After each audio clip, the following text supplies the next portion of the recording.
que estamos hablando ahora. Un poco de las cosas que están pasando en el mundo y de un espíritu de estupor, ¿cierto? Que es nombrado en las Escrituras, ¿cierto? Que muchas veces está ¿cómo se llama? Relacionado con el sueño, pero con un sueño, ¿cierto? Que se va a manifestar en las cosas de Dios. Y hay veces que es con un sueño, pero a veces cuando está más profundamente, más que un sueño, es un letargo y es un aburrimiento. Por ejemplo, ahí uno puede discernir quizás algunos grados de afectación de este espíritu. Por ejemplo, yo personalmente creo que cuando es una parte externa, que es solamente sueño, ¿cierto? Quizás no es tan profundo, quizás es algo más externo, porque estamos, ¿cierto?, hablando de, ¿cierto?, un nivel que es más corporal que almático. Aunque sí, pero hay un cansancio mental más que almático. Pero quizás cuando está, ¿cómo se llama?, arraigado más profundamente, ¿cierto?, uno puede ver que más que simplemente un sueño, puede ser, ¿cierto?, que no te dé sueño, pero sí hay un letargo al nivel del alma, ¿cierto?, de un desinterés por las cosas de Dios. Que hay cierto un desinterés y hay un, ¿cómo podríamos decirlo? Hay un, hay una cegación en nuestro entendimiento cuando las cosas de Dios nos son expuestas. Ahora, hay que entender de que hay un área de nuestra carne que es así, ¿cierto? Y no confundir, ¿cierto?, el tema carnal, ¿cierto?, que es de nuestra vieja ¿cómo se llama?, naturaleza, con algo espiritual, que es algo un poco más profundo. ¿Cómo yo puedo ver, aunque es un poco más profundo que esto, pero cómo yo puedo ver de que realmente puede ser una contaminación espiritual o una influencia de un demonio? Hijo, hijo, hijo, hable un poquito más despacio. ¿Ya, mi niño? ¿Cómo yo puedo ver cuándo realmente es una contaminación espiritual o cuándo podría ser solamente, ¿cómo se llama?, mi carne? Cuando hay una contaminación espiritual o un ataque espiritual, entonces cualquier área, ¿cierto?, en mi carne va a ser intensificada por un poder externo que supera mis fuerzas de negar mi carne. Cuando yo veo de que hago todo lo posible por negar mi carne y veo de que hay un poder que es más fuerte que yo, cuando realmente estoy haciendo con todas mis fuerzas y veo que es más fuerte que yo, puedo estar en presencia quizás de una contaminación demoníaca que está fortaleciendo mi impulso carnal. Porque un demonio fortalece un impulso carnal. Es como que es intensificado. Entonces, nos encontramos, ¿cierto?, en las Escrituras con salmos donde, ¿cómo se llama? David, sí, donde, ¿cómo se llama? David dice, me han librado de mi enemigo que es más poderoso que yo. Entonces ahí vemos de que el poder espiritual de ¿cómo se llama?, un demonio es más poderoso que nuestras fuerzas como seres humanos. Y ahí es cuando entra el poder de Dios, ¿cierto? Pero yo tengo que saber de que quizás necesito confrontar a un demonio que me está atacando, ¿ya? Ahora, la Biblia no hace distinción en grados de contaminación. Para las Escrituras, cualquier grado de contaminación espiritual es una persona que está endemoniada. Pero nosotros sabemos también por las experiencias bíblicas, ¿cierto?, de que hay situaciones que son diferentes, pero la Biblia en sí no hace distinción. Algún grado de contaminación con tener un demonio. Por eso que cuando nosotros hablamos de que alguien tiene un grado de influencia de un demonio, ¿cierto? Nosotros hablamos de que independientemente que sea menor o mayor, para la Biblia está bajo la influencia de un demonio o hay un demonio que está dentro de él en algún área de su mente, en algún área de su alma. Obviamente, ¿cierto?, es diferente una persona que está con un demonio más que tiene, ¿cómo se llama?, el control total de él, ¿cierto?, a una persona que realmente está teniendo una influencia demoníaca. ¿cierto? En cierta área de su vida. Pero las dos, hay una puerta que se abrió y quizás el demonio está dentro. Ahora, nosotros por la experiencia también entendemos de que muchas veces, y esto, ¿cierto? Por lo menos yo puedo verlo, ¿cierto? De que muchas veces es un ataque externo demoníaco. Es como, por ejemplo, cuando el enemigo te está bombardeando para hacerte caer. Y eso muchas veces se ve con la brujería, con la hechicería, ¿cierto? Con envidia, celos, etcétera, etcétera. Y es un ataque externo, que no quiere decir necesariamente que el demonio esté dentro de mí, pero estoy siendo blanco de un ataque en cierta área de mi vida, que si yo le termino abriendo puertas, puedo terminar contaminando. Pero, ¿cómo se llama? También existen ciertos ataques externos que nosotros tenemos que luchar. Y eso tiene un argumento bíblico cuando Pablo dice que, ¿cómo se llama? No tenemos luchas contra carne y sangre, sino contra principados, potestades, huestes espirituales de maldad. Pero antes de decir eso dice, fortaleceos en el Señor y en el poder de su fuerza. Entonces ahí nos está hablando de una lucha constante, donde nosotros tenemos que estar constantemente fortaleciendo. Y esa fortaleza se hace en el hombre espiritual. En el mismo libro de Efesios 2, nosotros vamos a ver de que, ¿cierto? En Efesios 6, Pablo habla que yo creo que no habla de la armadura de Dios, sino que realmente está hablando de la guerra espiritual que tiene todo cristiano, ¿cierto? Pero en el mismo libro, o sea, ¿cierto? En el mismo contexto, Pablo habla de cómo somos fortalecidos. En Efesios 3, perdón, no en Efesios 2, en Efesios 3, versículo 14 en adelante. Dice, por esta causa doblo mis rodillas al Padre de nuestro Señor Jesucristo, del cual es nombrada toda la parentela en los cielos y en la tierra, que os dé, conforme a la riqueza de su gloria, el ser corroborados con potencia en el hombre interior por su espíritu, que habite Cristo por la fe en vuestros corazones, para que arraigados y fundamentados en amor, podáis bien comprender con todos los santos cuál sea la anchura, la longura, la profundidad y la altura, y conocer el amor de Cristo que excede a todo conocimiento, para que seáis llenos de toda la plenitud de Dios.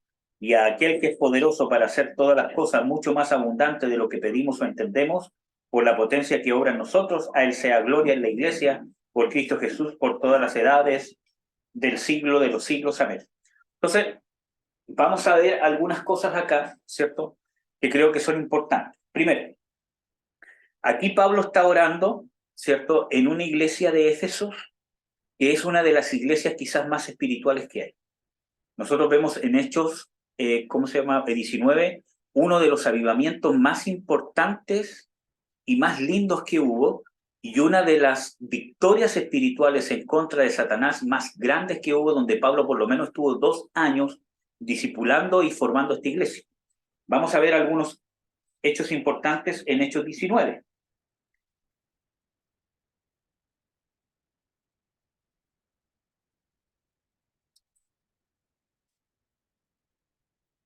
Para poder seguir hablando de estos ataques externos que tenemos y cómo poder sobrellevar. Hechos 19 nos vamos a encontrar con hartos detalles. Primero, Hechos 19 fue evangelizado por un hermano que era el hermano, ¿cómo se llama? Apolos. Que era un hermano, ¿cierto?, que era un siervo de Dios, quizás con un corazón muy sincero, pero que él todavía no tenía el bautismo en el Espíritu Santo y la llenura del Espíritu Santo. Si bien era, ¿cómo se llama?, usado por Dios, pero le faltaba ser lleno. ¿Por qué? Porque estaba predicando un evangelio que estaba caduco. Él predicaba hasta Juan el Bautista. O sea, no conocía realmente la obra de Cristo a cabalidad. Entonces, había un grupo de discípulos ahí, ¿cierto?, que igual ellos, ¿cómo se llama?, habían creído, pero faltaba lo más importante, que esas personas se convirtieran a Cristo, porque se habían convertido a una esperanza pero que ya había venido. Y por eso Pablo, ¿cierto?, él les tiene que predicar y los bautiza de nuevo, porque en el versículo 4 vemos cómo Pablo les predica el evangelio actualizado, ¿cierto? O sea, no que haya otro, ¿cómo se llama?, evangelio, sino que lo que había predicado Juan el Bautista era del antiguo pacto, que estaba preparando al nuevo. Y eso lo deja claro el Señor Jesucristo, que dice: la ley y los profetas son hasta Juan. Pero de ahí el reino de los cielos, de ahí en adelante el reino de los cielos sufre violencia, o sea, el reino de los cielos está abierto y los violentos lo arrebatan, o sea, se abren las puertas con Jesús para entrar al reino de los cielos. Entonces, dice, y dijo Pablo: Juan bautizó con bautismo de arrepentimiento, diciendo al pueblo que creyesen en aquel que había de venir después de él, es a saber, en Jesús el Cristo. Oído que hubieron esto, fueron bautizados en el nombre del Señor Jesús. Entonces vemos ahí que Pablo los vuelve a bautizar, después impone las manos sobre ellos y ellos reciben el Espíritu Santo y empiezan a hablar en lenguas y a profetizar, ¿cierto? Entonces, aquí nos encontramos con un hecho interesante de que esta iglesia partió con 12 personas que ni siquiera sabían que era el Espíritu Santo. O sea, ¿cómo Dios pudo hacer algo tan grande? ¿Cierto? Porque si nosotros comparáramos a la iglesia de Éfeso con la iglesia de, ¿cómo se llama?, de Corinto, la iglesia de Corinto tenía todos los dones del Espíritu Santo. Habían profetas, había gente que profetizaba, había muchas cosas, pero era una iglesia carnal. En cambio, en Éfeso, ¿cierto?, Dios empezó con 12 personas que tenían fe, pero ni siquiera sabían que era el Espíritu Santo. Entonces, no nos desanimemos. ¿Por qué? Porque Dios vio 12 personas ahí que quizás nadie daba un peso por ellas, y Pablo empezó esto y se hizo un tremendo avivamiento que lo vemos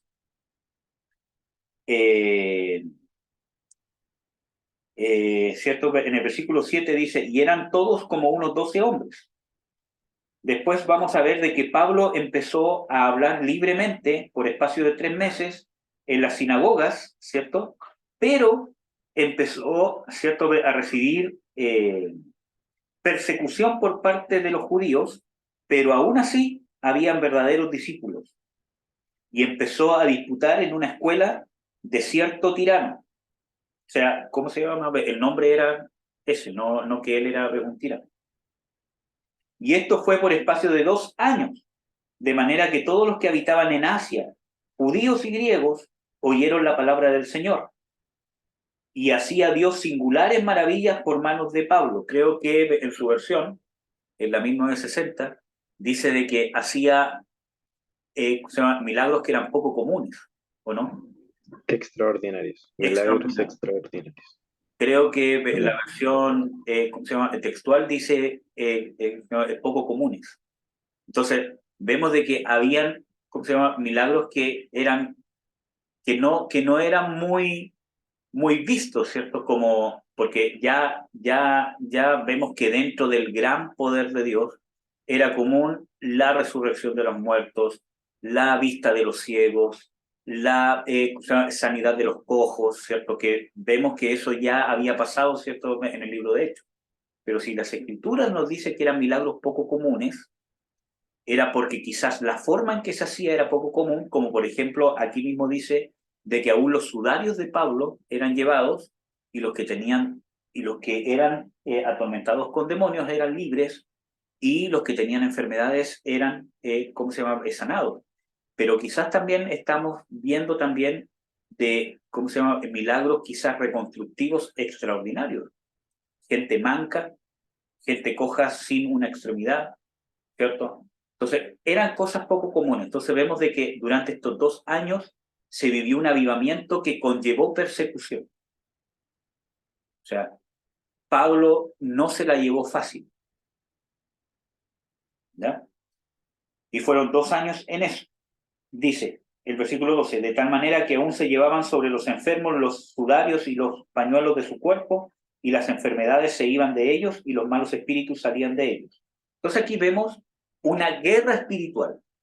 Nosotros tenemos que entender de que el avivamiento va a conllevar oposición de las tinieblas.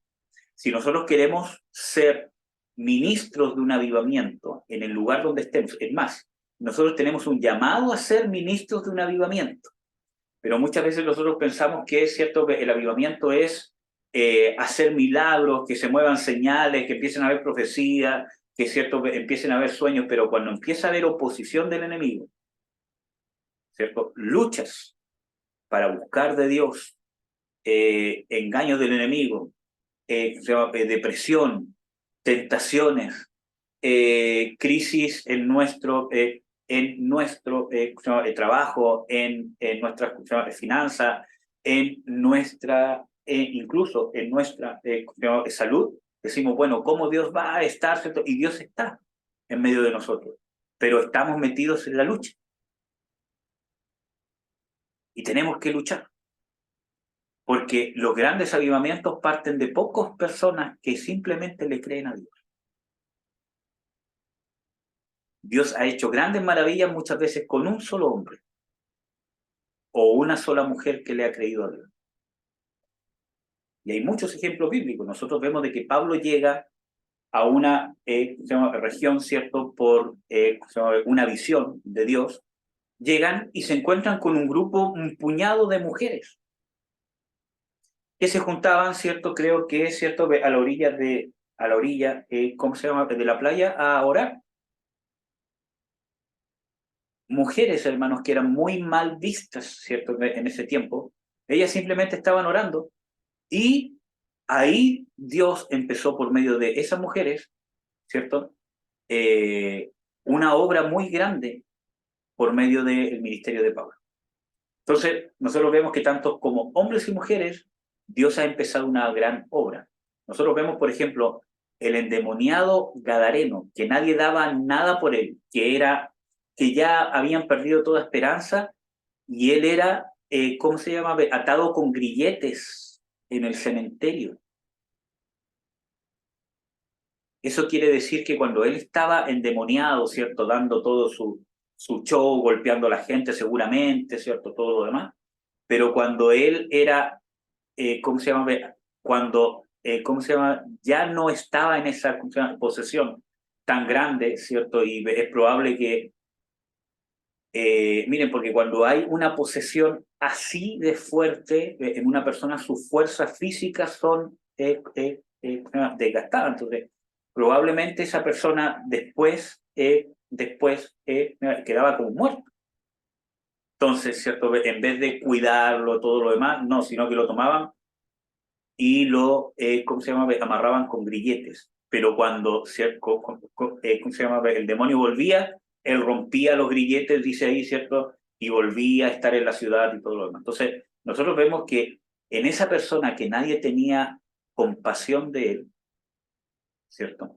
El cambio que hizo Dios en esa persona, y cuando él quiso ir con Jesús, Jesús le dice, no, ve a los tuyos y diles cuán grandes cosas ha hecho Dios contigo, y dice que él empezó a predicar y dar testimonio en toda esa ciudad, que era una ciudad donde recibió oposición, porque esa ciudad estaba practicando algo que era prohibido por Dios. Eran judíos y se dedicaban a la crianza de cerdos para venderlos para comer, algo que estaba prohibido por la ley de Moisés.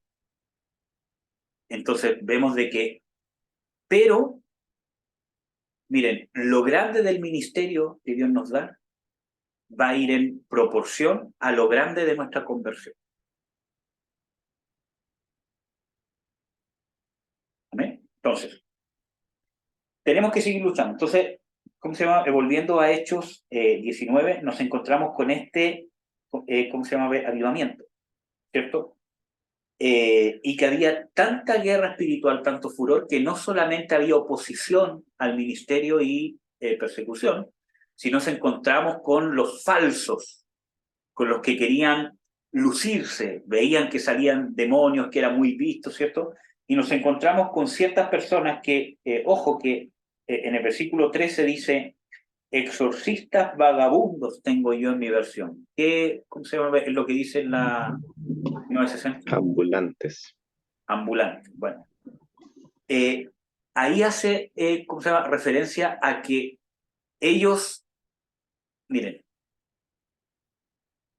Dios no llama a gente que anda vagando, sino que llama a gente que está ocupada, ¿cierto?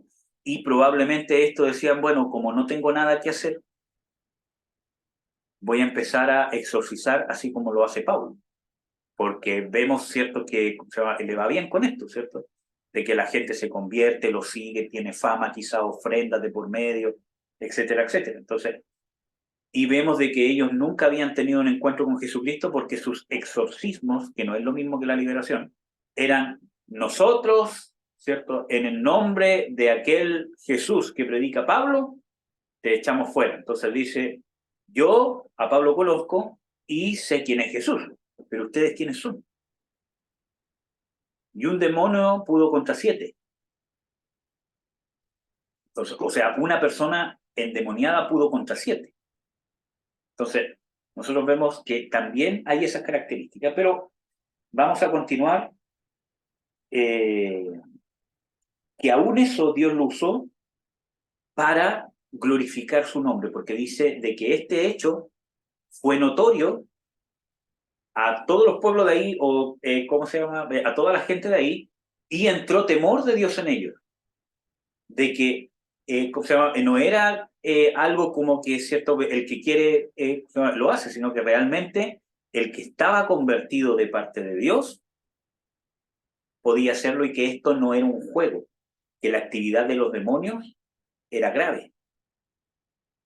Entonces, vemos de que era una ciudad que estaba plagada de demonios, hermano, plagada de gente endemoniada. Entonces, la palabra ambulante dice alrededor, pasear, claro. O sea, uno podría ver de que eran vagos.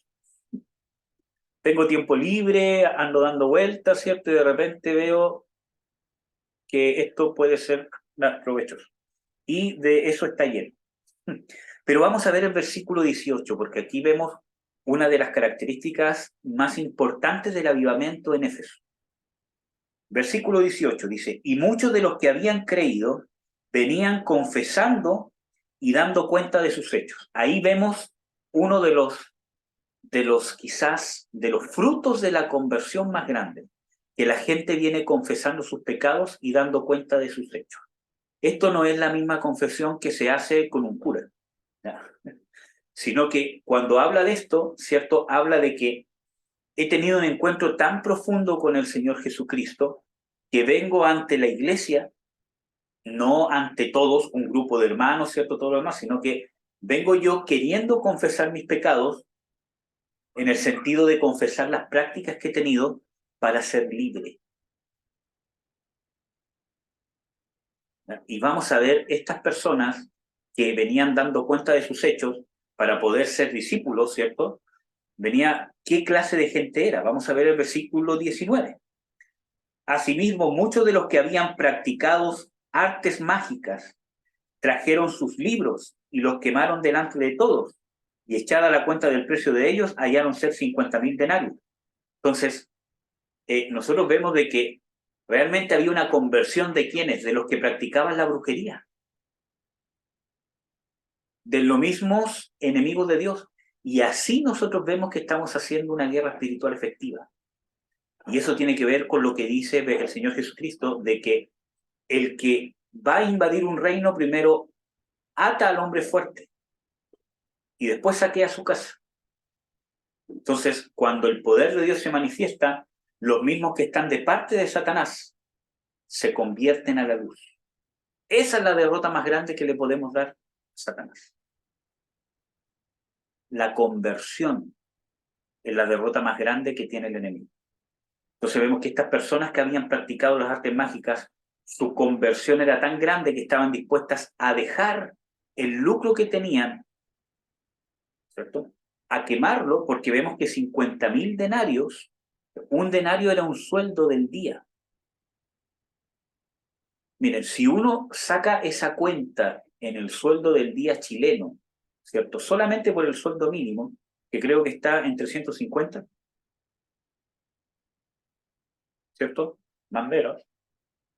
Entonces, si uno lo puede hacer una, ¿cómo se llama? División por 20 días, ¿cierto? Porque son 20 días lo que se trabaja, ¿cierto? Uno podría ver de que son, ¿cómo se llama? Aproximadamente 350.000, 35.000 serían 17.500. Sí, amén. Serían 17.500. Ahora eso habría que multiplicarlo por 50.000. Si alguien tiene una calculadora que me ayude. 875 millones. Bueno. 875 millones de pesos. Con eso se podría haber construido, Pablo podría haber construido un instituto, podría haber hecho iglesias, podría haber hecho un albergue, podría haber hecho un montón de cosas, pero que la gente prefirió, ¿qué cosa? Quemarlos. Y ahí vemos una disposición de las personas que se estaban convirtiendo y una pureza del corazón en las finanzas de la iglesia, ¿cierto? De realmente aborrecer lo que Dios aborrecía independientemente del valor que tuviera. ¿Amén? Entonces, vamos a ver. Y así crecía poderosamente la palabra del Señor y prevalecía. Y aquí tenemos batalla y guerra espiritual. Porque dice de que crecía poderosamente, eso quiere decir de que crecía con poder, con demostración del poder de Dios. En Lucas, en Marcos, dice de que Dios respaldaba la palabra de los apóstoles o de los discípulos con las señales o el poder que seguía la palabra. Creo que se le pegó al Franco el Zoom, pero después va a poder ver el video. Ahí creo que se está reconectando. Ya. Entonces vemos de que en el versículo 20 dice de que crecía poderosamente la palabra del Señor. Y ahí vemos muchas cosas que es importante. Primero, que nos da un verbo que es importante ver que dice que crecía. Que la palabra de Dios se desarrollaba. Y eso tiene que ver con lo que dice Pablo, ¿cierto? Principalmente en Primera de Corintios 3, del 1 al 3, ¿cierto? Que habla de que dice, yo no les pude hablar como espirituales, sino que les tuve que hablar como a carnales. Y en Hebreos 5 también dice algo que es exactamente lo mismo. Dice, por causa del tiempo vosotros ya deberíais ser maduros, pero todavía sois niños. En primera de Corintios 3 también dice de que sois niños porque habiendo contienda entre vosotros, etcétera, etcétera. Entonces vemos de que la palabra crecía.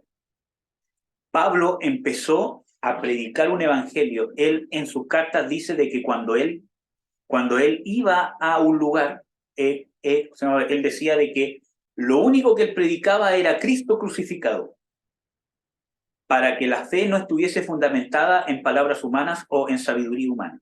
Dice, yo llegué, ¿cierto?, solamente sabiendo que Cristo había sido crucificado, pero también dice, ¿cierto?, de que hablamos sabiduría no de este siglo, sino del siglo venidero, con la gente espiritual. Entonces, a eso se está refiriendo este pasaje con que la palabra crecía. Había un desarrollo de la iglesia.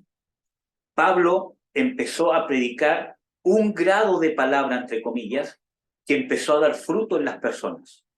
Que no desde el Evangelio, como nosotros vemos, ¿cierto?, como se llama en el versículo 4, tan simple como decir, oye, sí, Juan el Bautista predicó, pero predicó que iba a venir el Cristo, pero el Cristo ya llegó, ¿cierto? Y en él nuestros pecados son perdonados, etcétera, etcétera, y esas personas ahí recién recibieron a Cristo en su corazón, algo tan simple, pero eso fue creciendo exponencialmente.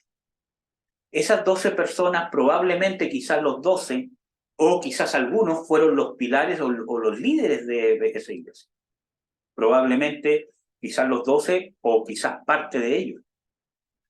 Entonces, hubo un entrenamiento y la palabra de Dios fue creciendo, que no quiere decir de que el hecho de que, ¿cómo se llama?, la palabra de Dios en sí misma crece, no, sino que lo que se predicaba, lo que se enseñaba, crecía, se desarrollaba. O sea, la revelación de la palabra de Dios se iba entregando cada vez más profundamente.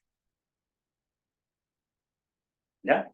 Entonces, crecía poderosamente porque se iba respaldando con el poder. Nosotros vemos aquí de que había un respaldo del poder de Dios enfocado en la guerra espiritual, en echar fuera demonios, sanar enfermedades, pero hace alusión otra vez a echar fuera demonios, ¿cierto? Y con la conversión de los que practicaban las artes mágicas, que ellos debían ser libres de los demonios que estaban dentro de ellos primero para poder convertirse. Entonces vemos un impacto del poder de Dios. Entonces nosotros estamos en una lucha y aparte de que esa palabra crecía, dice y prevalecía. Y esa palabra es importante porque nos habla de una oposición.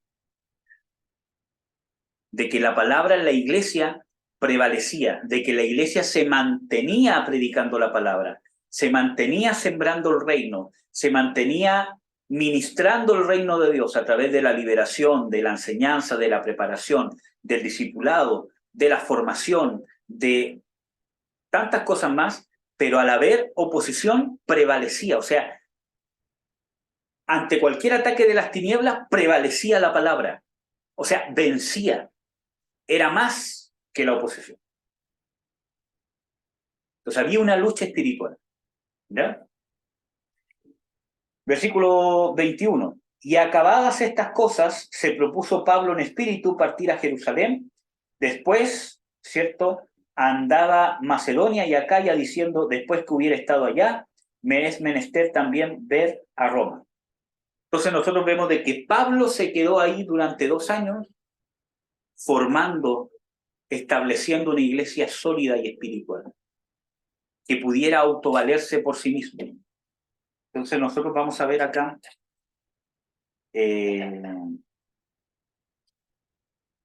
quiero ver otro ¿qué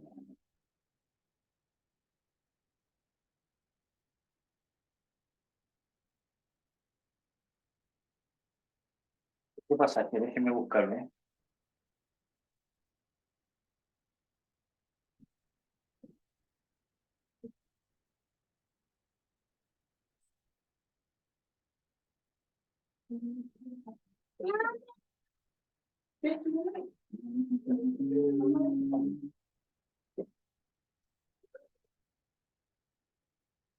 Bueno, les voy a tener que deber ese versículo bíblico.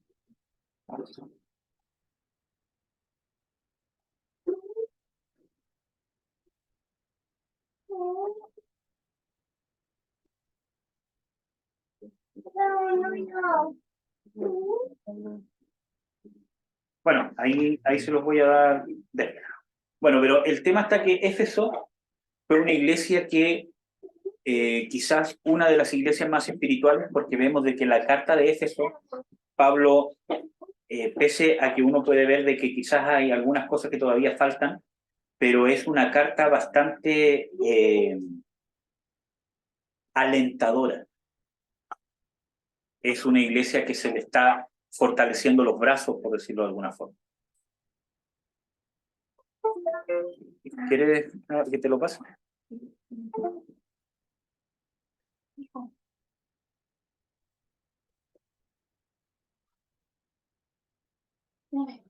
Entonces vamos a volver al libro de Éfeso, o sea, al libro de Efesios, pues, al capítulo 3, al que habíamos visto al principio, para explicar algunas cosas. Primero, en el versículo 16 del capítulo 3, dice que os dé, sí, dice que os dé, sí, mi niña hermosa. Dice que os dé conforme a las riquezas de su gloria el ser corroborado con potencia o con poder en el hombre interior por su espíritu. Entonces nosotros vemos de que el ser corroborados o el ser fortalecidos, creo que dicen sus versiones, con el poder de Dios se produce en nuestro espíritu. Eso quiere decir de que necesitamos de la fortaleza de Dios, que nuestro espíritu sea fortalecido. Y esa fortaleza se va a venir en Dios, porque así vamos a poder vencer espiritualmente. Entonces vemos de que esta iglesia de Éfeso era atacada, tenían luchas, pero la palabra de Dios, o la obra de la palabra de Dios en nosotros, prevalecía en contra de las adversidades, y a la vez nuestra obra de ministrar la palabra de Dios, ya sea por el evangelismo, ya sea por la enseñanza, ya sea por la obra y el servicio al cual Dios nos ha llamado, prevalecía en contra de los intentos de Satanás por apagarlo. Y uno de los intentos que Satanás va a ser apagarnos a nosotros. Porque así apaga la fuente de la palabra que está obrando conversión. Entonces, vamos a ver un poco de esa potencia de su gloria. Ya, esperemos un poco. Ya, vamos a ver un poco de esa gloria. Vamos a leer Efesios 1, el mismo libro de Efesios. Vamos a ver. Versículo 15. Bueno, vamos a leer el versículo 12.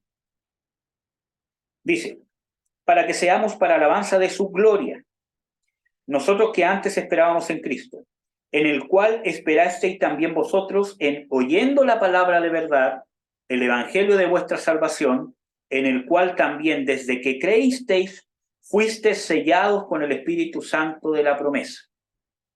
¿Ya? Que es las arras de nuestra herencia para la redención de la posesión adquirida para alabanza de su gloria. Ahí está hablando del propósito, ¿cierto?, de su salvación, y de que el Espíritu Santo dentro del creyente es las arras, la garantía de un contrato, ¿cierto? Pero es un contrato que solamente firma Dios, porque nosotros no podemos darle nada a Él, sino que es el pacto, y Dios nos da la garantía, ¿cierto?, de que si Él habita dentro de nosotros, su Espíritu está dentro de nosotros, la garantía de la promesa de la redención completa, espiritual, alma y cuerpo. Vamos a ver. Por lo cual también yo, habiendo oído de vuestra fe en el Señor Jesús y amor para con todos los santos, y aquí vemos los frutos. Era una iglesia, ¿cierto?, que tenía fe, una verdadera fe en el Señor. No una fe carnal, sino una fe real. Tenía amor, que es un fruto, para con todos los santos. Era una iglesia que estaba trabajando por la obra de Cristo. ¿Ya? ¿Qué más? No ceso de dar gracias por vosotros, haciendo memoria de vosotros en mis oraciones, que el Dios del Señor nuestro Jesucristo, el Padre de gloria, os dé espíritu de sabiduría y de revelación para su conocimiento, alumbrando los ojos de vuestro entendimiento para que sepáis cuál sea la esperanza de su vocación y cuáles las riquezas de la gloria de su herencia en los santos. Aquí vemos de que Dios, o sea, vemos de que Pablo está orando para que puedan seguir desarrollándose a un nivel superior de revelación de la vocación al cual han sido llamados como iglesia, como cuerpo de Cristo. ¿Cuál es la supereminencia de la grandeza del llamado que Dios les ha dado, ¿cierto? Y de esta vocación para que vean las riquezas de la gloria de su herencia con los santos, porque eso es lo que nos va a hacer vencer, eso es lo que nos va a hacer superar las tribulaciones, la revelación de la supereminencia de la gloria de la herencia que tenemos, cuando entendamos la gloria de la herencia que tenemos con todos los santos. Cuando nosotros entendemos la magnitud de la gloria de la herencia que hemos recibido con Cristo, porque en las Escrituras dice de que somos herederos de Dios con Cristo Jesús, coherederos de Cristo, pero muchas veces no entendemos qué es lo que hemos heredado. Cuando nosotros empezamos a tener revelación de lo que hemos heredado, nuestra fe se va fortaleciendo.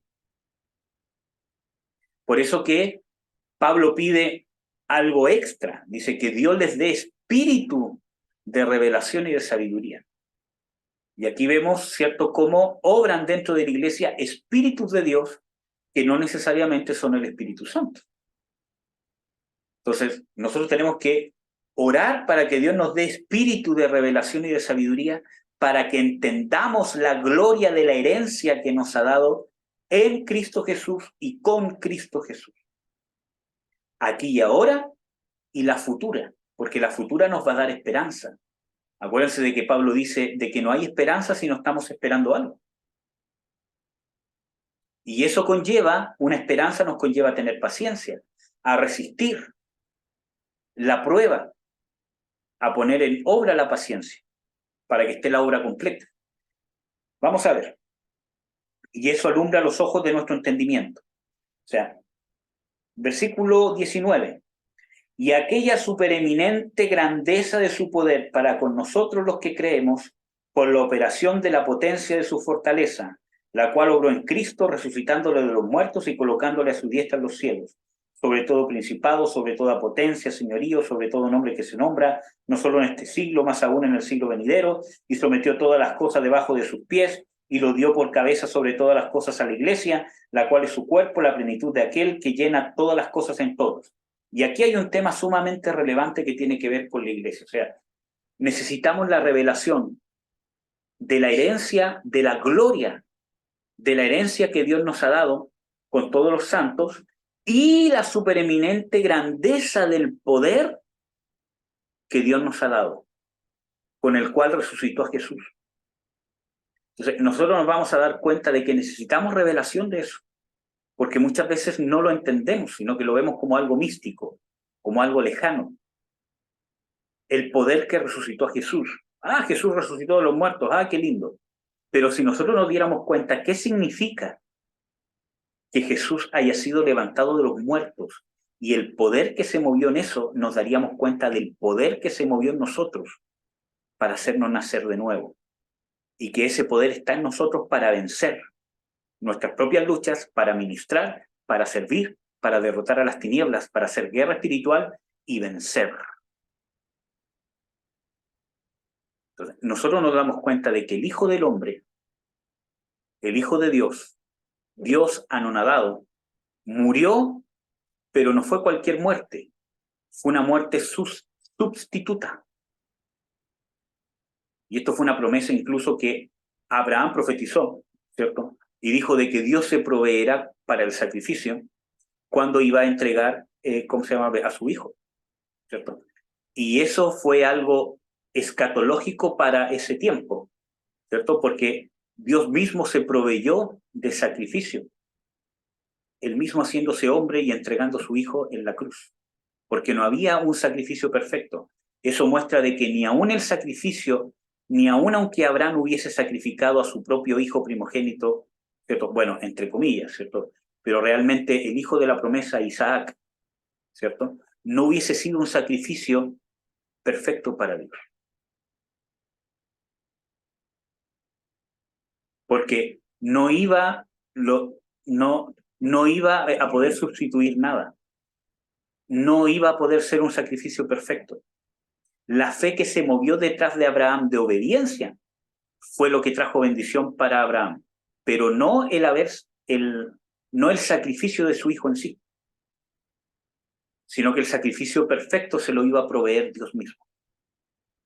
Y eso es Jesucristo. Entonces nosotros vemos de que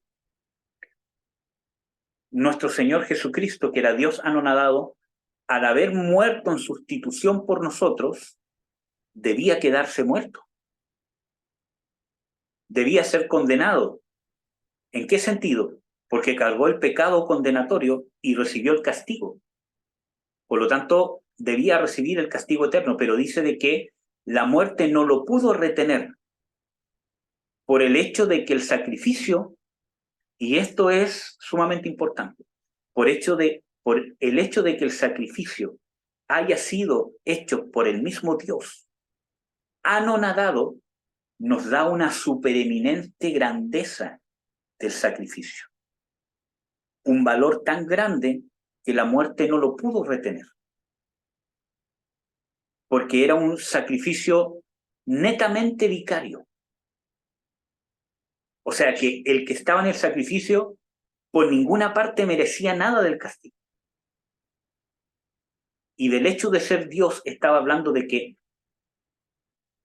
¿cómo podríamos decirlo? De que el valor era tan grande de que la muerte quedó chica para tal grado de muerte que estaba recibiendo. No por el hecho de ser Dios en el sentido de que su deidad era tan grande de que Dios no podía morir porque Jesús murió como hombre. Es obvio que no murió como Dios, pero es la misma persona. No es que haya una persona del Hijo Dios y una persona del Hijo Hombre.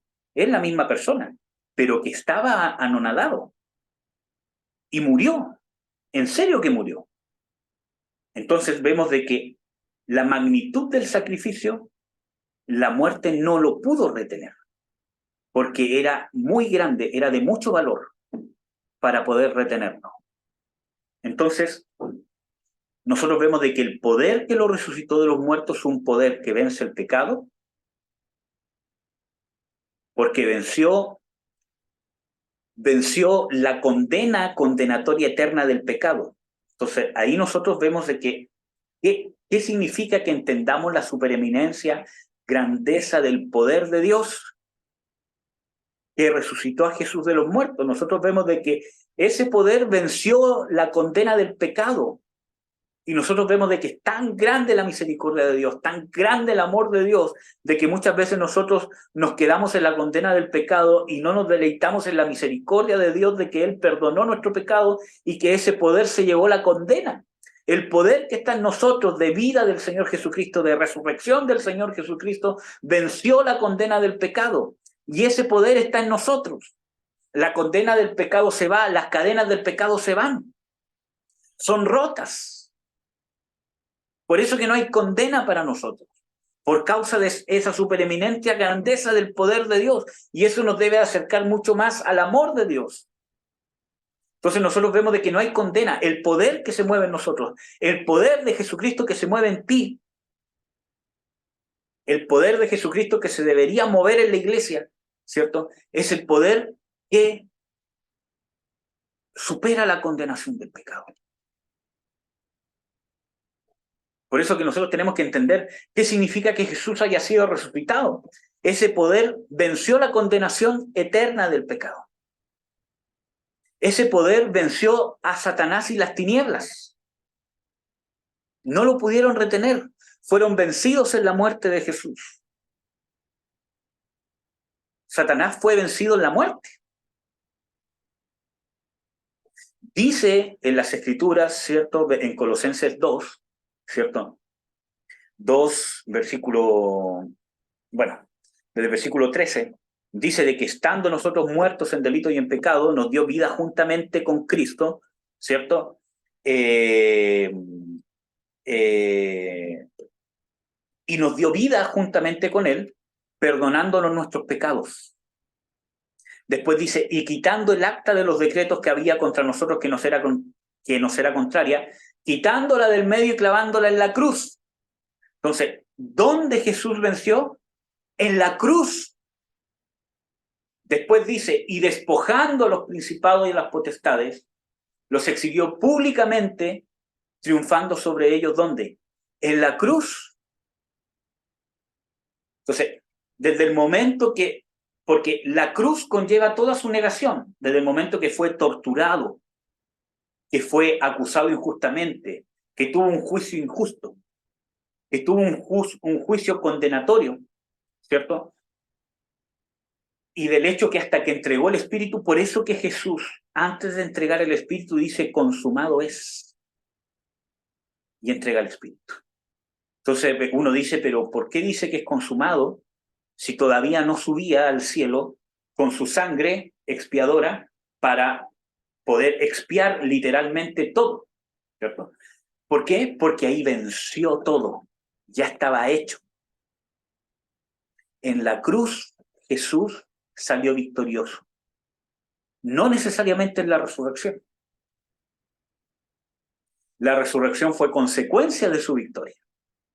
Y nosotros lo vemos en Filipenses 2, por ejemplo. Dice de que Él se humilló haciéndose obediente hasta la muerte y muerte de cruz, por lo cual Dios le exaltó.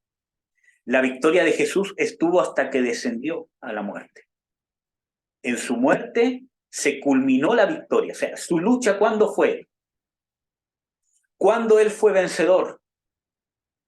¿Cuándo Jesús fue vencedor? Cuando estaba agonizando en la cruz. Cuando estaba padeciendo era vencedor. Y como consecuencia de haber sido vencedor, se manifestó la resurrección. Entonces, ¿cuándo nosotros somos vencedores? En la lucha, en la prueba, en el padecimiento, en la muerte, cuando nos estamos negando a nosotros mismos. Ahí somos vencedores, no cuando estamos en un estatus de victoria, de tranquilidad, donde nosotros ungimos la gente, ¿cierto? Todo lo demás, y cuántas veces uno sueña, ¿cierto? Entre comillas digo, ¿cierto? Y poder estar sentado en una casa y que entren los enfermos, los endemoniados, y estar orando, y que salgan fuera los demonios, ¿cierto? Y todo lo demás, pero no nos damos cuenta de que esa es una consecuencia de la victoria. La manifestación del poder de la resurrección de Jesús, que manifiesta el reino de Dios, que se sanan los enfermos, y todas las señales que lo siguen, especialmente la liberación, es una consecuencia de la victoria. Nosotros como iglesia tenemos que aprender a vivir en victoria. ¿Y Jesús cuándo vivió en victoria? En la cruz. En la cruz despojó a los principados y a las potestades. En la cruz canceló el acta de los decretos que nos era contraria. En la cruz nos dio vida. Entonces, nosotros tenemos que saber de que para nosotros la cruz es la negación. Jesús dice de que ninguno es digno de mí si no toma su cruz y me sigue. Está hablando de negarse a uno mismo y de tomar un compromiso serio y profundo de ser seguidor de Jesús, comprometerme con la causa de Jesús, tomarla como mía, negar mis propósitos y empezar a comprometerme con los propósitos de Jesús. Y ahí yo voy a estar venciendo. Así vamos a ser una iglesia victoriosa. Muchas veces pensamos que la iglesia victoriosa es tener más pompa, sino que cuando la iglesia victoriosa es cuando tiene más trabajo. Y cuando hablo de trabajo, hablo de oposición, de persecución, y hablo a la vez de trabajo de ministrar a otros. Nosotros, hermanos, nos tenemos que preparar porque vamos a tener que dar de gracia lo que hemos recibido de gracia. Vamos a tener que apartar de nuestro tiempo. Vamos a tener que apartar de nuestro tiempo familiar, ¿cierto? Apartar de nuestro tiempo, y esto nos va a conllevar esfuerzo. Porque si yo llevo una vida común donde soy padre, donde soy esposo, donde estudio, donde tengo un trabajo, ¿cierto? Y tengo poco tiempo, voy a tener que hacerme la nada de tiempo que tengo para poder bendecir a otros. Y eso nace del amor. Entonces, cuando nosotros entendemos la supereminente grandeza del poder que resucitó a Jesús de los muertos, nos damos cuenta de que esa no es algo sencillo. Venció la condenación, porque la condenación del pecado no lo pudo retener. Y ese poder está en nosotros. Por eso que después Pablo explica en Efesios 2, dice de que estando muertos en delito y en pecado, nos dio vida juntamente con Cristo, una manifestación de la supereminente grandeza de su amor y misericordia. Y nos resucitó juntamente ¿con quién? Con Jesús. Y nos sentó a los cielos con Cristo Jesús. Entonces Pablo está tratando de orar, porque no es algo que solamente se pueda entender con palabrería, sino que tiene que haber un espíritu de sabiduría y de revelación. Para que entendamos la herencia que nos da esperanza, fortalece nuestra fe, pero a la vez que entendamos la supereminente grandeza del poder que resucitó a Jesús, que venció a Satanás, ¿cierto? Y que lo resucitó, porque el que lo haya resucitado vemos de que ya la muerte no tiene poder sobre él. Y eso tiene mucho que ver también con nuestro temor a la muerte natural. Porque, hermanos, nosotros tenemos un instinto natural de evitar la muerte. Que muchas veces eso también se refleja en nuestra alma. O sea, es parte de nuestro instinto, como cualquier otra criatura, ¿cierto? Evitar situaciones de riesgo. Y eso es natural, está bien. Pero en el reino de Dios, nosotros vemos de que la muerte, el término de nuestra vida, Es un paso. La idea es que nosotros podamos vivir ese proceso en la voluntad perfecta de Dios. Que no sea ni anticipado ni posteriorizado.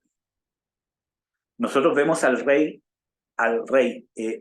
¿cómo se llama? Ezequías, de que él pidió no morir, pero probablemente Dios por su misericordia le envió al profeta decirle: prepárate, ordena tu casa, porque esta enfermedad vas a morir. Y en vez de él hacer caso, ordenar su casa, ponerse a cuentas con Dios, etcétera, etcétera, lloró. Acuérdate, Señor, de lo que yo he hecho, Señor, cómo hice esto, porque fue un buen rey. Y Dios le dijo: ya, yo te he dado más años de vida. Pero engendró un hijo que fue una perdición para el pueblo de Israel. Que fue uno de los peores reyes que hubo. Quizás tuvo después un periodo de conversión, pero trajo más maldición sobre el pueblo. Y fue engendrado en esos años de más que le dio. Entonces, nosotros vemos, ¿cierto?, de que tenemos que ver de que este poder que resucitó a Jesús venció la muerte y venció a Satanás, porque dice de que lo resucitó y lo sentó en los cielos a la diestra de Dios. Sobre todo principado, sobre toda potestad, sobre todo señorío, sobre todo nombre que se nombra, y lo dio por cabeza a la iglesia. ¿Y qué más dice el último versículo del capítulo 1? Dice: la cual es su cuerpo, la plenitud. La iglesia es la plenitud de aquel que llena todas las cosas. La iglesia es la plenitud de aquel que llena todas las cosas. Entonces, ese poder que está sobre todo principado, potestad, señorío y poder, es el poder que se mueve en la iglesia. Y la iglesia no es una institución religiosa, como ustedes bien saben, es el cuerpo. Personas de carne y hueso que han sido regeneradas, han nacido de nuevo y están llenas del Espíritu Santo de Dios. Entonces, nosotros vemos de que ese es el poder que se mueve en nosotros. Vivamos en victoria. La victoria yo no vivo en victoria cuando no tengo luchas. Yo soy vencedor cuando las tengo. Entonces, preparémonos, hermanos, porque Dios puede y quiere hacer grandes cosas con nuestras vidas.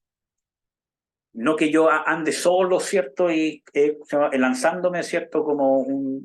Sino que con nosotros unidos al cuerpo de Cristo y anclados al cuerpo de Cristo, la supereminente grandeza del poder de Dios se mueve en nosotros. O se quiere manifestar, pero necesitamos la revelación. ¿Por qué Pablo pide espíritu de revelación y de sabiduría? Para el conocimiento. Porque no solamente necesitamos entender la supereminente grandeza, sino que necesitamos espíritu de sabiduría para saber cómo aplicarla. Una explicación fácil de qué es sabiduría es saber cómo actuar y cuándo actuar. Eso es ser sabio. En pocas palabras, ¿cierto? Saber qué hacer y cómo hacerlo. Y eso es una persona sabia, que no solamente sabe de que muchas veces tiene que callar y muchas veces tiene que hablar, sino que sabe cuándo. Que no solamente tiene el consejo, sino que sabe cuándo darlo y cómo darlo. Nosotros vemos en el libro de Proverbios que nos llena de todas esas cosas prácticas. De que no discutas con el necio en su necedad porque te aborrecerá, ¿cierto? ¿Y cuántas cosas más? Dice: reprende al sabio y te amará. Entonces, vemos cosas prácticas que nos llevan a la sabiduría. Entonces, necesitamos no solamente tener la revelación teológica, sino una revelación espiritual que nos lleve a una sabiduría de cómo aplicar este poder. Entonces, volvemos a Efesios 3 para entender esta gloria en el versículo 16, que os dé conforme a las riquezas de su gloria. Entonces, ¿cuáles son las riquezas de su gloria? La supereminente grandeza de su poder, la gloria que hemos recibido de la herencia con los santos. Nosotros vemos ¿cierto? Dice en el 1:17, el Padre de gloria os dé espíritu de sabiduría. Entonces vemos de que la gloria de Dios se relaciona con la victoria, con el poder de Dios en victoria, que vence al enemigo. Y con las promesas. Acuérdense que Pablo dice de que no es de comparar la gloria venidera, la victoria venidera, las recompensas venideras, con las tribulaciones presentes. Entonces, todo eso involucra la gloria de Dios, bueno, y muchas cosas más. Entonces, muchas veces nosotros que pensamos que la gloria de Dios es andar en un éxtasis. Bueno, y puede ser, pero nosotros vemos de que la gloria de Dios se manifiesta para sacarnos en victoria en la tribulación. Miren, nosotros vemos algunos ejemplos bíblicos en el Antiguo y en el Nuevo Testamento de gente que dice que vio la gloria de Dios. Uno de los ejemplos es Esteban. ¿Cuándo vio la gloria de Dios? Miren, y esto es importante porque Esteban dice de que era un hombre lleno del Espíritu Santo y se hacían grandes señales y maravillas por medio de él. Y muchos eran convertidos. Pero llegó, ¿qué cosa? La oposición. Dice que ahí vio la gloria de Dios mientras se hacían grandes señales y milagros por medio de él. No. Obviamente Dios estaba siendo glorificado. Obviamente que sí. Pero no vio la gloria de Dios. ¿Cuándo vio gloria de Dios? Cuando lo iban a apedrear. Bueno, cuando fue llevado por los judíos y fue confrontado, y él les declaró y le dijo, oh hijos de toda maldad, vosotros que siempre estáis resistiendo al Espíritu Santo. Y dice de que crujían sus dientes en contra de él. Y lo tomaron dentro de su rabia y todos los demonios que habían dentro de ellos, ¿cierto? Lo tomaron y lo apedrearon. Y cuando estaba, ¿cierto? En ese proceso dice de que vio la gloria, vio el cielo abierto y vio la gloria de Dios y vio a Jesús a la diestra de Dios. Y él dijo, veo el cielo abierto y a Jesús a la diestra de Dios. Y ahí más crujieron sus dientes, ¿cierto? Y murió.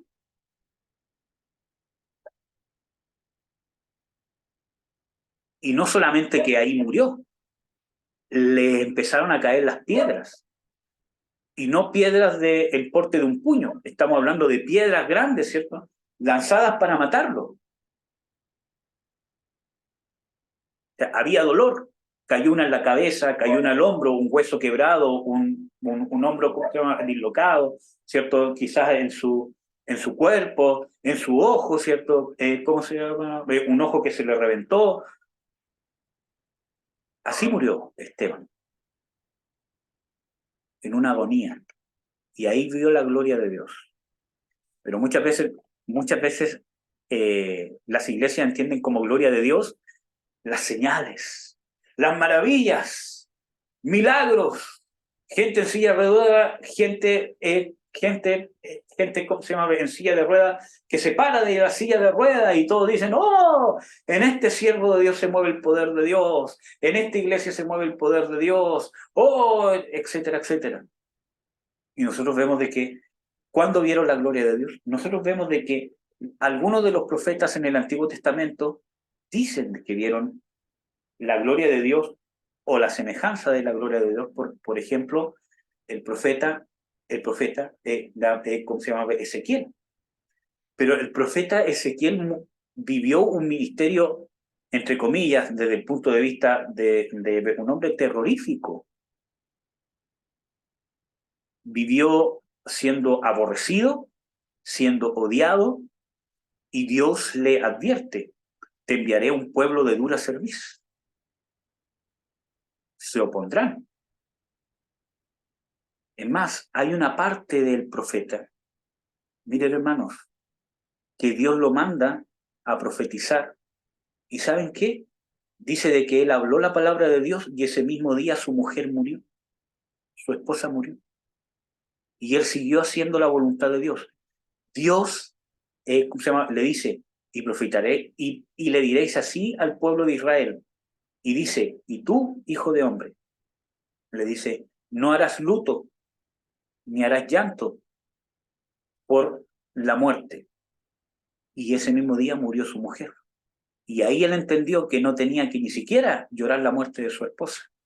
Y eso Dios lo usó como señal profética para darle un mensaje al pueblo de Israel. Un pueblo que estaba rebelde y de dura cerviz. Y él no la lloró y no pudo guardar luto por ella. Tuvo que hacer un montón de cosas. Entonces nosotros vemos, vio la gloria de Dios, sí, pero hubo un precio ministerial que pagar. Entonces nosotros estemos dispuestos a pagar ese precio y sabiendo de que nos podemos fortalecer. Vamos a volver a Efesios 3 para intentar concluir este tema. Dice, conforme a las riquezas de su gloria. Ya vimos de que la gloria de Dios se manifiesta cuando estamos trabajando, cuando estamos luchando y cuando estamos siendo victoriosos y cuando estamos en la cruz. Haciendo la obra de Dios y pagando el sacrificio de hacer la obra de Dios. No el sacrificio en el sentido de nuestras propias luchas, sino sacrificando parte de nuestra vida, de nuestro tiempo, etcétera, etcétera, por beneficiar a otros, que fue lo que Jesús hizo en la cruz. ¿Ya? Entonces, la riqueza de su gloria, el ser corroborados con potencia en el hombre interior. Ahí vamos a ser corroborados con poder o con potencia en nuestro hombre interior. Cuando estemos dispuestos a vivir esta lucha y cuando estemos en esta lucha. Y miren lo que dice el versículo 17. Que habite Cristo por la fe en nuestros corazones. Hermano, estas personas no tenían a Cristo en su corazón. No dice, ¿cómo se llama? En Romanos 10:9, ¿cierto? Dice que si crees en tu corazón, etcétera, etcétera, y todo lo demás. Estas personas no tenían a Cristo en su corazón si todos eran salvos. ¿Por qué Pablo dice aquí de que para que habite Cristo por la fe en vuestros corazones? Porque nosotros encontramos de que, miren, y espero que no se malentienda esto, pero lo que se está refiriendo Pablo aquí en Efesios 3, dentro del mismo contexto, porque nos encontramos con gente salva, pero que habite Cristo en el corazón tiene que ver con la habitación que yo le voy dando a Jesús.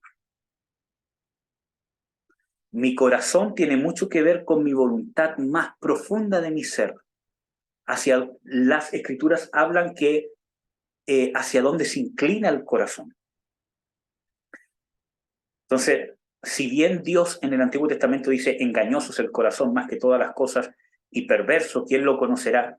Pero la transformación de Dios va haciendo que nuestro corazón se haga sensible a la voluntad de Dios. Por eso que Watchman Nee habla, ¿cierto? Y hace una propuesta de que nuestro corazón, en muchos pasajes bíblicos, no en todos, pero en algunos pasajes bíblicos, puede estar haciendo referencia al área de nuestro ser que conecta el espíritu y el alma, que hace que el espíritu influencie sobre el alma y el alma conozca del espíritu. No todos los pasajes, porque hay pasajes donde el corazón se está refiriendo al órgano físico del corazón, que el corazón se está refiriendo al alma, mente, voluntad y emociones, o muchas veces se está refiriendo al hombre espiritual. Y muchas veces se está refiriendo a la naturaleza carnal. Por eso de que Dios habla de que os daré corazón nuevo, quitaré el corazón de carne y les daré, o sea, quitaré el corazón de piedra y les daré un corazón de carne. Por lo tanto, ahí vemos de que no necesariamente está hablando de la naturaleza pecaminosa, porque la naturaleza pecaminosa no se puede reformar, sino que está hablando del área profunda del ser humano, de la identidad del ser humano, ¿cierto? Que se ve corrompida totalmente por la naturaleza carnal. Entonces, ese corazón, esa tendencia, esa inclinación es la que tiene que cambiar. Y esa inclinación es la que yo le voy dando habitación a Jesús en cada área de nuestra vida. Por eso Pablo dice aquí, que habite Cristo en vuestros corazones. Ellos eran salvos, aquí, o sea, salvos, perdón, aquí Pablo no se está refiriendo a el hecho de que habite Cristo en sus corazones como que eran salvos o no eran salvos. Aquí está hablando de lo que la iglesia, el creyente, le da habitación a Cristo en su corazón, hacia dónde se va inclinando su corazón, hacia dónde yo voy arraigando a Jesús en mi corazón. ¿Cuánta cabida le doy yo a Jesús en mi corazón? Y eso tiene que ver con cuánto señorío le doy. Jesucristo está enseñoreando sobre tus pensamientos, sobre tus finanzas,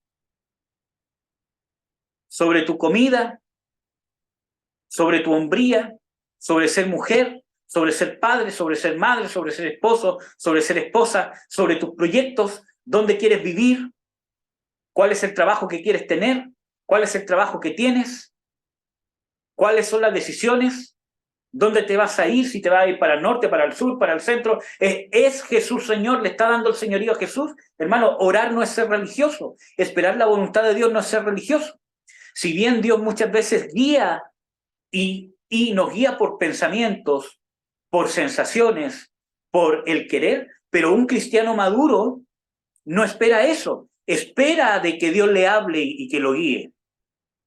Y necesita esperar, porque va a haber un tiempo donde no va a haber respuesta. Así yo hago a Jesús Señor de mis decisiones. Miren, hermanos, Dios muchas veces nos habla y nos guía y usa muchas veces, ¿cómo podríamos decirlo? Cosas que salen en nuestro corazón. Yo tengo el deseo de estudiar cierta carrera, por ejemplo. Y aunque yo no oré preguntándole a Dios, aunque yo no hice ayuno, todo lo demás, pero Dios puede usar ese pensamiento que vino en mí para hacerlo. Por ejemplo, yo quiero ir, ¿cómo se llama?, a vivir a tal parte, y de repente me viene esa opción, y Dios lo puede usar. Pero en un cristiano maduro, el cristiano maduro, cada decisión de su vida habla con Dios, porque tiene una relación con una persona. Ya no es algo que, ya Señor, yo voy así, guíame. Y como se van dando las circunstancias, yo voy creyendo que Dios las va moviendo. No necesariamente cuando se nos abre una puerta, es de Dios. Hay ejemplos bíblicos que muchas veces se abren puertas. Las escrituras dicen de que se estaba abriendo puertas para ir a tal parte y el Espíritu Santo prohibió ir a predicar allá. Entonces, aún Dios nos prueba en eso, y eso tiene que ver con la madurez del cristiano. Entonces, a eso se refiere con que habite Cristo por la fe en vuestros corazones. La fe sumisa y que se desarrolla. Porque nosotros ya vimos de que en la iglesia de Éfeso la palabra crecía. La fe que se desarrolla va entregándole el señorío de nuestra vida a Jesús. Y eso requiere analizarme profundamente. Hermano, muchas veces nosotros estamos dispuestos que psiquiatras, psicólogos nos lleven a analizarnos, preguntarnos cómo fue nuestra infancia, y ellos no nos van a poder llevar a la raíz del problema real, porque no la conocen, no la han experimentado, no han tenido la victoria y muchas veces pueden entregar algo que no tienen. Entonces, pero en Cristo, el Espíritu Santo nos lleva a escudriñarnos las raíces. Y a través de esa fe sumisa, nosotros les vamos entregando el señorío a Jesús en cada aspecto de nuestra vida. Y eso significa que Cristo habite por la fe en nuestros corazones. ¿Para qué? Para que arraigados y fundamentados en amor, podamos comprender con todos los santos cuál sea la anchura, la longura, la profundidad, y conocer el amor de Cristo que excede a todo conocimiento, para que seáis llenos de toda la plenitud de Dios. Y aquí vemos una escalada. ¿Cómo vamos a ser llenos de toda la plenitud de Dios? Porque cuando seamos llenos de toda la plenitud de Dios, se va a mover en nosotros el poder de resurrección de Jesucristo, que está sobre todo principado, sobre toda potestad, sobre todo señorío. Cuando se mueve ese poder, ¿cuándo se mueve? Cuando entendemos el amor. Primero, dice que habite Cristo en vuestros corazones. Ya vimos qué significa eso, entregarle el señorío a Jesús en cada aspecto de nuestra vida. que es un proceso de constante desarrollo.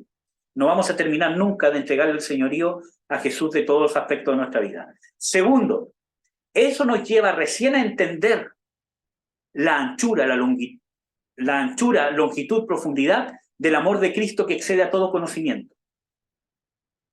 Y eso tiene que ver con una experiencia práctica del amor de Dios, donde yo no solamente yo lo voy entendiendo de una manera práctica cómo Dios me va amando y lo voy poniendo en práctica como Dios me lo enseña. Y eso excede a todo conocimiento. Y eso significa que si yo conozco este amor, vivo este proceso del señorío de Jesucristo, de entender su amor, entender en la práctica cómo Dios me ama y empezar a practicar cómo Dios me ama, ¿cierto? Eso me va a llevar a entender todas las cosas. Eso me va a llevar a entender todas las cosas. Y eso me va a llevar a andar en toda la plenitud de Dios. Y eso tiene que ver con propósito. ¿Estoy viviendo la plenitud del propósito de Dios? Porque miren, hermanos, hay una libertad, hay una voluntad permisiva de Dios, que no es su perfecta voluntad, que nos lleva a vivir una voluntad de Dios limitada. Pero cuando vivimos en la perfecta voluntad de Dios, se mueve la gloria de Dios. El corazón del Padre está agradado por nosotros. Y empezamos a ser conocidos de Dios, escogidos de Dios. Y eso es lo que tenemos que vivir, la plenitud. La plenitud no es sentirme lleno de poder, tengo un ministerio, ¿cierto? Y todo lo demás, y tanta gente, porque tengo la plenitud de la revelación. La plenitud de Dios es que se está moviendo la gloria. Estamos siendo victoriosos en la cruz. Entonces ahora, hermanos, vamos a orar para poder vivir en victoria. Yo quería hablar sobre el espíritu de, ¿cómo se llama? Aturdimiento y el espíritu del mundo. Pero esta es la base para vencer. Porque miren, hermanos, en el mundo se mueve Satanás. En el mundo se mueve el diablo. En las universidades se mueve un espíritu justamente que, ¿cómo podríamos decirlo? Un espíritu que invade a los universitarios, les cambia su forma de pensar, los adoctrina y los lanza al mundo como, bueno, entre comillas digo, como sacerdotes del espíritu del mundo, para que promuevan el mundo, establezcan el mundo a través de su profesión y hagan al mundo más mundano de lo que es. Entonces, nosotros tenemos que saber de que vamos a estar bajo ese ataque, ¿cierto? Entonces, y eso pasa principalmente en las carreras que tienen que ver con las ciencias, principalmente de la salud o de la investigación. Principalmente con las científicas o con las que tienen que ver con la salud. Porque la salud es una de las formas en que Satanás más controla, perdón hermano, más controla este mundo. ¿Cómo se cumple ese pasaje que dice de que Jesús liberó a todos los que por el temor de la muerte estaban sujetos a servidumbre de Satanás? Por la salud. Porque las personas no se quieren morir. Y es parte natural, hermanos. Es natural. Pero eso nos esclaviza. Nos esclaviza de los fármacos, nos esclaviza. Nosotros vimos ¿cómo se llama? Lo que pasó con el COVID. Todo es por miedo, ¿cierto?, a la muerte. Y obviamente había que hacer algo, ¿cierto?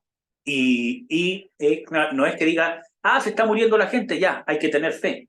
No, sino que hablo de el temor a la muerte que esclaviza a la gente y que la hace manipulable.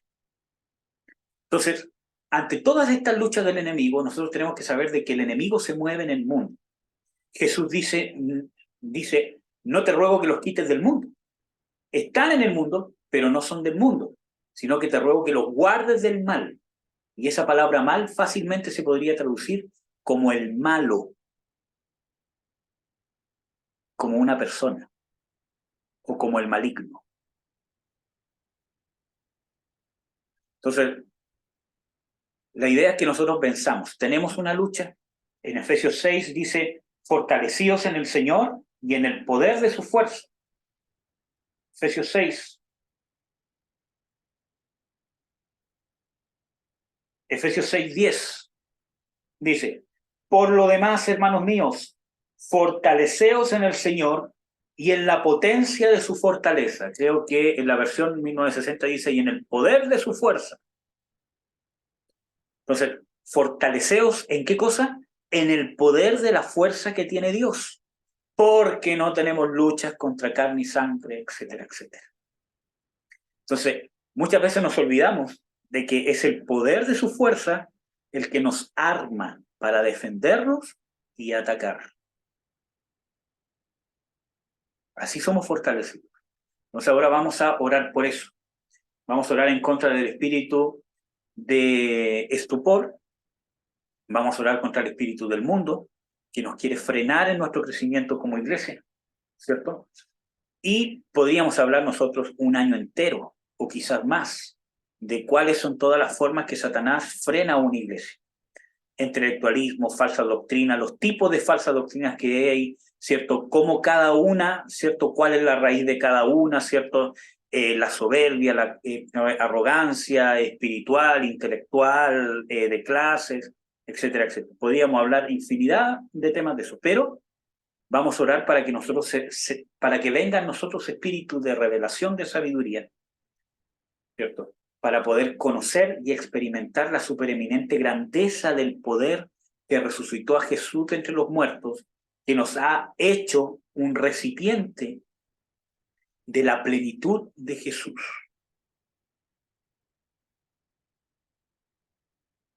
Amén. Ya. Vamos a orar para no hacer más largo esta prédica en realidad, que creo que no es un estudio, una prédica. Padre, en el nombre de Jesús, te bendigo. Te doy las gracias, Señor, por tu sangre, Señor, que me limpia de todo pecado, Señor, que me trae en victoria, Señor, que me levanta. Gracias, Señor, por tu muerte, tu resurrección, tu victoria en la cruz. Gracias, Señor, porque el poder que resucitó me da el poder para vencer la condenación del pecado, para ser libre del pecado, Señor, en el nombre de Jesús. Te doy gracias por el poder de tu resurrección, que no solamente me hace libre de eso, sino de todo principado, de toda potestad, de todo señorío, de todo nombre que se nombra, no solo en este siglo, sino en el venidero, porque me das la victoria, Señor. Quiero darte gracias por ese poder de resurrección, Señor, por hacernos como cuerpo de Cristo recipiente de tu plenitud, Señor. Yo te ruego, Señor, que nos llenes, Señor, que nos fortalezcas con la eminente grandeza de tu gloria, que nos des espíritu de revelación y espíritu de sabiduría para que podamos entender la herencia que tenemos en Cristo Jesús. ¿Qué significa ser herederos, coherederos con Cristo? ¿Qué significa que tenemos parte en esta herencia aquí y ahora? Y que tenemos que inmiscuirnos en los negocios de nuestro Padre. Que la herencia no es esperar a morir, sino que la herencia realmente es ahora ya. Podemos vivir la herencia. Tenemos que trabajar en la herencia. Tenemos que hacer producir nuestra propia herencia, Señor.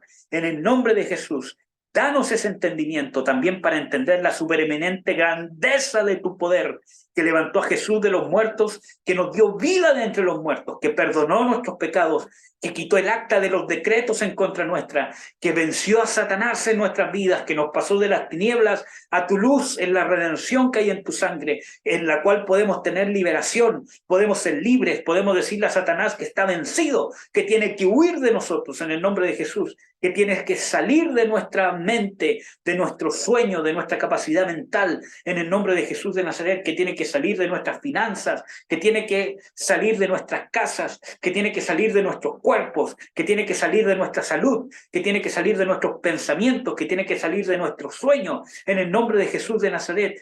Yo notifico a Satanás que estás vencido, que estás derrotado, fuera con tus culpas, en el nombre de Jesús.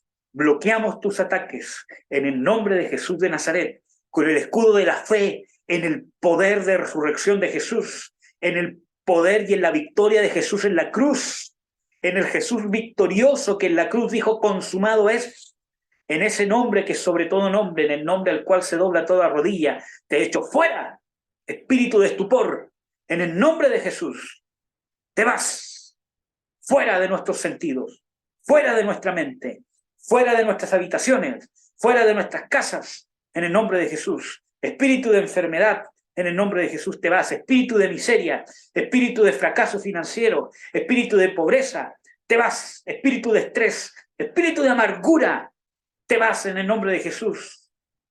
Espíritu de desamor, espíritu de lujuria, te vas. Espíritu de pornografía, te vas en el nombre de Jesús. Te echo fuera. Espíritu de temor, en el nombre de Jesús de Nazaret.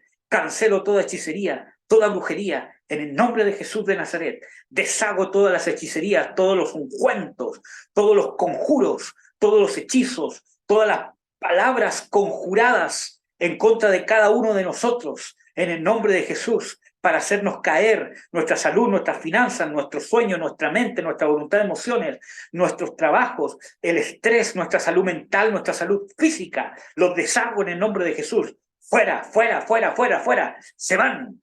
Declaro en contra de ustedes lo que Dios ha declarado en su contra. Que se rompen las vendas mágicas. Que se rompen ustedes que le quitan las fuerzas al justo. Que hacen morir al justo que Dios ha declarado que vivirá. Que desaniman al justo que Dios le ha dado fuerza para seguir adelante. Fuera. Se rompen sus conjuros. Se cancelan sus mentiras. La verdad prevalece en el nombre de Jesús. Fuera, fuera, fuera, fuera, fuera. Se van. Se van del plexo solar, se van del diafragma, se van del pecho, en el nombre de Jesús, esa opresión del pecho, se van de las mandíbulas con el bruxismo, en el nombre de Jesús. Fuera, fuera, espíritu de lujuria, espíritu de perversión, espíritu de temor, tinieblas que se mueven en nuestros hogares para hacernos vivir con temor, con miedo, en el nombre de Jesús. Fuera, te vas de nuestro sueño, de nuestro dormir, en el nombre de Jesús de Nazaret. Fuera, en el nombre de Jesús. Te vas de nuestra salud física, en el nombre de Jesús. Fuera, espíritu de enfermedad. Tú que impides el milagro que Dios quiere hacer. Te vas en el nombre de Jesús. Te vas de nuestras finanzas, en el nombre de Jesús. No solamente espíritu de pobreza, sino que espíritu que se mueven a través del estrés por medio de las finanzas. Se van de los problemas en el trabajo. Fuera, envidias, celos, contiendas, maldiciones, para destruirnos en el nombre de Jesús. Fuera, porque la bendición del Señor es la que enriquece y no añade tristeza con ella. Así que espíritu de tristeza, de angustia, de melancolía, de no tener dónde escapar, de no tener vida, fuera, fuera, fuera, fuera, fuera, se va en el nombre de Jesús. Fuera, espíritu del mundo. Cancelo tus artimañas en contra nuestra en el nombre de Jesús. Te vas de nuestras casas, te vas de nuestros hogares. La superveniente grandeza del poder que nos dio vida juntamente Jesús es la que te vence. La fe en el Señor Jesucristo, el nombre del Señor Jesucristo, esa es supereminente grandeza del poder. Nosotros somos propiedad de Jesús. El nombre de Jesús ha sido nombrado por Dios sobre nosotros. Fuera, fuera, fuera, fuera en el nombre de Jesús. Espíritu de estupor, espíritu del mundo, espíritu de adoctrinamiento del mundo, se va en el nombre de Jesús. Espíritu de amargura, espíritu de pena, espíritu de tristeza, espíritu de hastío con las cosas de Dios, espíritu de sueño con las cosas de Dios, espíritu de hastío, espíritu de falta de interés en las cosas de Dios. Fuera, fuera, fuera en el nombre de Jesús. Tú que pones el interés en otras cosas que no tienen ningún provecho para nosotros. Todos son provechos temporales que nos destruyen espiritualmente. Tú que has cegado los ojos para hacernos creer que en esas cosas tenemos provechos, cuando el verdadero provecho es lo espiritual. Necesitamos edificar eternamente y eso nos trae provecho eterno. Fuera con tus engaños, te vas, rompo tus cadenas, rompo tus mentiras, en el nombre de Jesús. Fuera, Satanás, estás vencido. Cancelo todo hechizo, brujería, en el nombre de Jesús. Conjuro para destruir nuestras familias, para destruir nuestros matrimonios, para destruir nuestras finanzas, para bloquearnos toda la bendición de Dios, en el nombre de Jesús. Tú que has cegado con preocupaciones, tú que has cegado nuestra vista para no entregarnos de lleno al servicio a Dios. En el nombre de Jesús, todo lo que impide que en nuestros corazones les entreguemos el señorío a Jesús completamente, todo espíritu religioso, todo espíritu de soberbia. Y cuando hablo de espíritu religioso, hablo de espíritu de altanería. Te vas en el nombre de Jesús. Fuera. Espíritu que ve como algo religioso orar, como algo religioso buscar la voluntad de Dios para cada aspecto de nuestra vida, se va en el nombre de Jesús. Lo desarraigo, cualquier raíz, cualquier influencia que tengo en nuestros corazones, en el nombre de Jesús, fuera. No hay nada más digno, no hay nada más glorioso, no hay nada más grande, no hay nada más perfecto, no hay nada más agradable delante de Dios que buscar la voluntad de Dios a través de la oración y el ayuno y esperar la respuesta de nuestro Dios y esperar cómo Dios se mueve detrás de lo que Él quiere hacer, esperar la perfecta voluntad de Dios. No hay nada más digno, no hay nada más lleno de honor y de gloria delante de Dios y delante de sus ángeles. Ver a un hombre, una mujer de Dios que busca la voluntad de Dios en cada aspecto de su vida. Reprendo todo espíritu religioso en el nombre de Jesús. Todo espíritu de intelectualismo en el nombre de Jesús. Se va. Rompo cadenas en el nombre de Jesús de Nazaret. Se va toda atadura demoníaca en el nombre de Jesús. Estás vencido, Satanás. Estás vencido en el nombre de Jesús.